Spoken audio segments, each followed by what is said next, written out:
সবাই মিলে একসাথে তৈরি করবো ইনশাআল্লাহ। সম্মানিত ভাইরা, আসর নামাজ আসন্ন, আরো অনেক বক্তা ছিলেন, তাদেরকে আমরা দিতে পারি নাই, আমরা দুঃখিত। এজন্য আমার লম্বা কথা বলার সুযোগ নেই। যারা এখানে কথা বলেছেন তারা আমার মনের কথাগুলো এই করে করেছেন। আমি শুধু বলতে চাই, আগামীর বাংলাদেশটা কেমন হবে? আমি বলি আর একটা লড়াই হবে ইনশাআল্লাহ। একটা লড়াই হয়েছে ফেসিবাদের বিরুদ্ধে, আর একটা লড়াই হবে দুর্নীতির বিরুদ্ধে ইনশাআল্লাহ।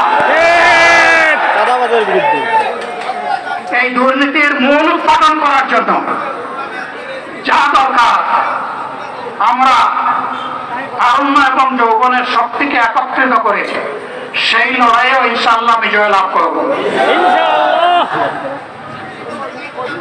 প্রিয় ভাইরা, জামাত ইসলামী যে দুর্নীতিমুক্ত সমাজ গড়বে তার প্রমাণ কি? তার প্রথম প্রমাণ হচ্ছে